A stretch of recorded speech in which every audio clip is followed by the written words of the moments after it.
Մոսկվան շարունակում է կոշտ ազդակներ հղել Երևանին, խոսելով օդային հաղորդակցության հնարավոր սահմանափակումների մասին, իսկ հայկական գյուղմթերքի արտահանման արգելքները դեռ ուժի մեջ են։ Ռուսաստանի փոխվարչապետ Ալեքսեյ Օվերչուկը հայտարարել է, եթե Հայաստանը գնա Եվրամիությանն անդամակցելու ճանապարհով, ապա Ռուսաստանի հետ օդային հաղորդակցությունը կարող է դադարել։ Նրա խոսքով ԵՄ-ին անդամակցությունն ու ԵԱՏՄ-ում մասնակցությունը համատեղելի չեն, եւ Հայաստանի քաղաքացիները պետք է գիտակցեն եվրոպական ինտեգրման հնարավոր հետևանքները։ Հենց այս ֆոնին Նիկոլ Փաշինյանը մեկնել է Ռուսաստանի Դաշնություն, Եկատերինբուրգ, մասնակցելու Ինոպրոմ 2026 միջազգային արդյունաբերական ցուցահանդեսին։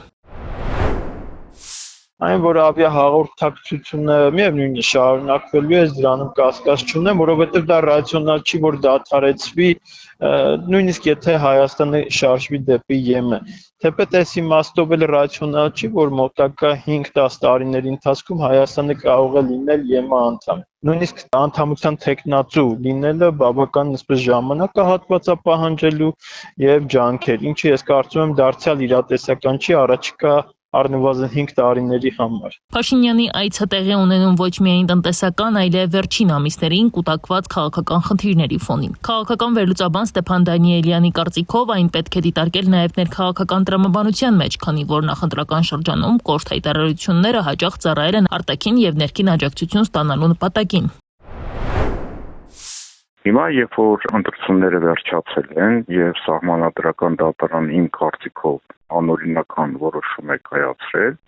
անարդար, որտեղ այնտեղ կային բազմաթիվ խնդիրներ, որոնք շրջանցել են եւ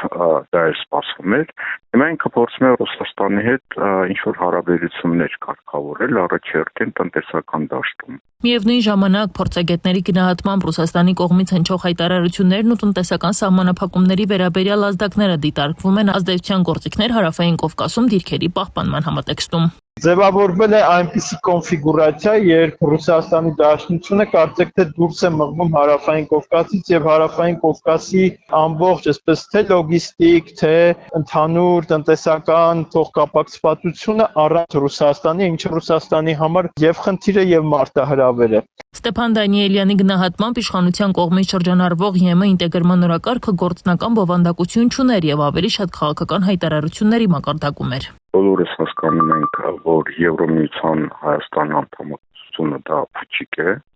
այսինքն դա հնարավոր չի, դա հեքիաթ է, դա անհնար է բոլոր առումներով, սակայն դա